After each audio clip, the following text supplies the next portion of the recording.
My name is Keirstan Kure, and I am working together with Caparosa to create the company called Metro Compost. Metro Compost is a small subcontracting company that would target the residential areas of Philadelphia.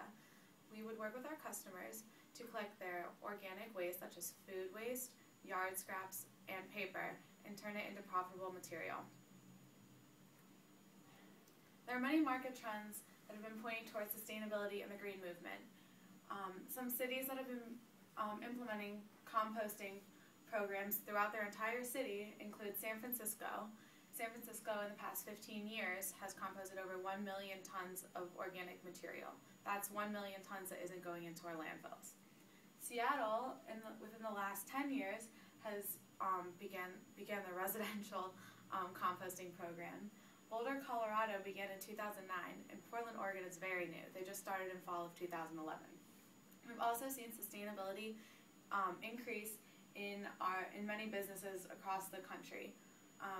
When you increase sustainability, you decrease the negative externalities of business and industries, such as increasing energy and fuel costs, increasing carbon footprint and pollution, and decreasing the space taken up by waste within the waste created by different industries. Our targeted customers would be upper middle class families, possibly dual income households that could take on this cost, which is somewhat minor, okay, and who are also very environmentally conscious. According to this graph by the EPA, out of 250 million tons thrown away by the U.S. each year, 2/3 of this waste can be composted. This waste includes, like I said, food scraps, yard trimmings, paper and paperboard, and wood. Customers can be involved in our company and feel that they are making a difference by contributing to the sustainability movement by composting with us. Our competition. Our main competition would most likely be apathy. Why would somebody pay for something that they could just throw away very easily? We decided that we would make this process a lot easier for them by getting 5-gallon buckets that could easily be concealed in their kitchen to put their food scraps in, and each week they could just drop it out by the curb and our crews would come pick up the compost. We also did find a small company called Philly Compost who composts in the northern half of Philadelphia, and they compost for $15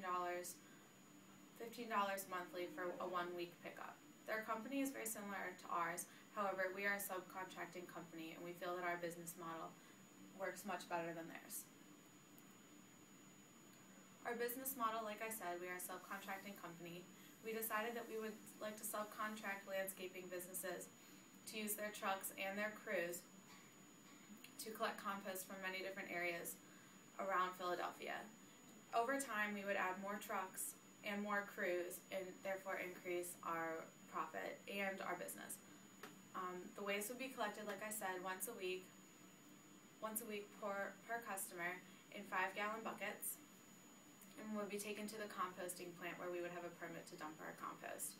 We'll also organize, our jobs as a company would be to organize all the subcontracting crews, seek out our customers, and provide excellent customer service. And here's my business partner, Caparosa, to fill you in on the financials of our company. Hi, I'm going to talk about the subcontracting expenses and the cost to the customer for our service to be provided. Subcontracting is a great way for us to save money on machinery because we don't have to supply the heavy equipment and the trucks that end up taking the wear and tear from all the deliveries or the picking up of the compost.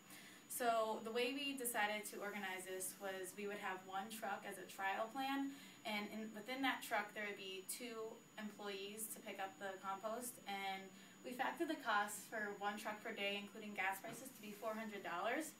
So then that would service about 150 customers per day. Now if we go ahead and do the math, so the cost of one truck per month is $8,000, which is about, roughly $96,000, depending on the amount of gas prices and other things that factor into the lifespan of the truck. Also, for what we will charge the customers per month, we decided that $20 was adequate because with that price point, we can adequately pay the subcontractors, and that way we have enough money to keep our business alive and growing, because that's what we're here to do. So if we charge one customer $20 per month, and the average cost then for 1 year will be $240 per customer. So if one truck can get 750 customers per week, that means that we can have $180,000 of income for 750 customers. So as any business starts and begins to grow, there are obviously some startup expenses. These include website, phone, online payment system, which we will do quarterly so we don't have to lose revenue from people making transactions. And that brings us to $2,220 per year. And then other annual business costs would include legal costs, accountants, marketing, administrative, office space, and insurances, which equal $61,600 per year. This is a table depicting our projected financial model up into the year 2018. In the year 2013, January of 2013, we plan to open our business. Now that includes the planning, and we only plan, instead of 1 year, to plan for 6 months. That way we can have the rest of 2013, starting in July, to run a pilot program for our business. We will start in July with one truck, and it will service 750 customers. And this depicts how much money we will have to spend for the subcontracting costs and the yearly costs that were described earlier. And we will result in $14,000, 180. Then the rest of the chart depicts what will happen in 2014 by increasing our trucks by 2 to a total of 3 trucks, and then in 2015 to 10, 2016 to 15 trucks, 2017 to 25 trucks, and 2018 to 35 trucks. This will mainly cover all the residential neighborhoods in Philly that we are trying to reach as of right now. So, as any smart business person would want to have an exit strategy or a growth strategy, we have both options here. We would want to pay back our investors first and foremost, because obviously it was not 100% our money, and we want to make sure that they get back what they've invested into us. Another option would be to sell Metro Compost to a composting company in Philly, or actually to the city of Philadelphia. That way they can continue to make profit from this and also reduce the amount of waste going to their landfills. It would be an easy sell because it's already a fully functioning company, and it's already turning a great profit. The other option is that we buy the trucks and the compost company so that we can grow as a company and produce a bigger profit. If we have our own composting plant, then we can create the compost that we collect and then sell it. Like in Philadelphia, there's multiple blueberry orchards around, and they buy compost. So we could prevent them from buying it from like Lowe's or Home Depot, because they can buy locally made compost.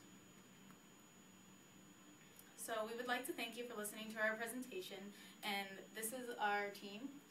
We would like to thank Woody Wilson, who is a current entrepreneur, and he was our advisor for this project, and Mark for helping us get through all of the troubling times that we had.